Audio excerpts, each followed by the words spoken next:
So at YPN, how do we find contributors for the magazine? So hi, my name is 𝐟𝐲𝐧𝐝. So I'm a full-time property investor. I'm based in Nottingham. I'm also a property coach and mentor, which I've been doing for around about 8 years now, mainly for 𝐼𝐸𝐧𝐝's PIN organisation. And finally, I'm co-editor of YPN, which is the UK's leading property investor magazine. So at YPN HQ, how do we go about finding contributors for the magazine? Do we know anybody? Do we know everybody? Could the next person be you? So that's what kind of today's video is about.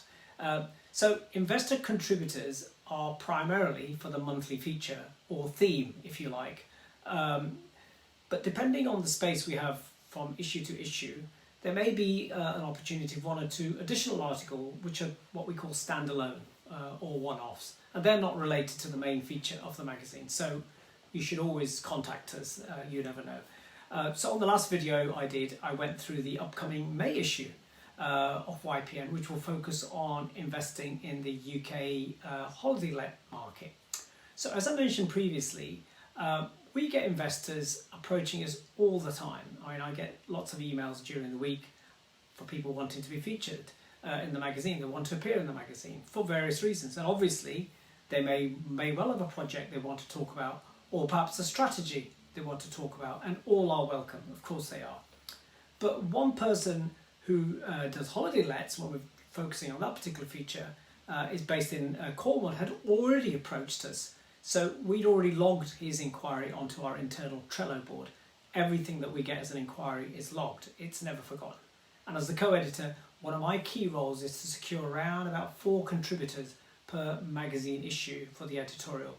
So I also then started to post on social media, including property Facebook groups and LinkedIn. Now, many Facebook groups will regard my YPN posts as promotional and block me, even though we could be featuring one of their own students, which would promote their training. Weird, but anyway, there you go. So as an example, that's exactly what's happened. I've been banned from Progressive's Facebook group due to posting several promotional videos, including those for YPN. Anyway, enough of that. So through this process of posting, people knowing us, several people approached me directly. Others suggested third parties who I should speak to, which I clearly did. So I had my ideal diverse contributors in mind. So for example, I was not willing to profile 4 investors who all did holiday lets on the coast, as this would present a very skewed picture of the holiday lets market.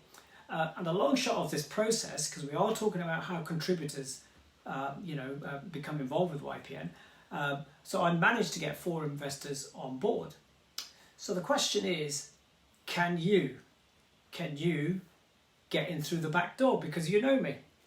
Sadly, no, that's not the case. But you could always try and bribe me. Well, maybe not, as you'll definitely be off my good books for sure.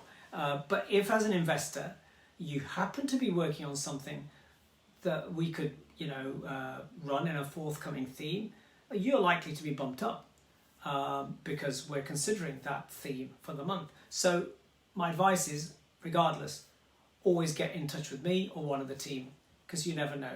But let me give you a real example of this, because you're probably thinking, well, Raj is just saying this for the sake of it, but I'm not.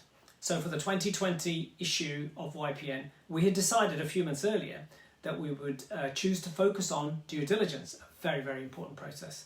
A lady called Karen Ewan had already approached me in October, just a general inquiry about appearing in the magazine.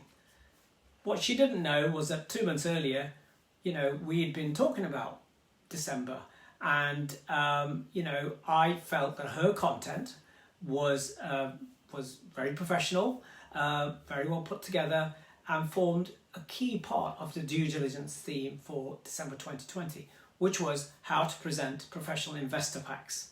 So she fitted, and the reality was that we have so many people contact us, but because she got in touch and was logged on the Trello, and we were planning a feature on due diligence, the process speeded up for her, But you'll never know what's going on behind the scenes, because we could be working 3, 4, 5 months in advance. So I'll leave it there. It's quite a long video, but I hope that the last few videos, it's the 3rd, have tried to go some way to try and explain behind the scene processes of YPN. And here's hoping that you, the property investor, engages with us. That's assuming actually you want to be considered for the magazine in the first place. You might think, doesn't everybody? Well, I can tell you some people keep what they do very, very close to their chest, and they don't want to talk about it in public, which is fine. Okay, that's just, you know, everybody's different. So until next time, I hope these 3 videos have given you a real true reflection of what YPN gets up to, and this is Raj Berry signing off for now.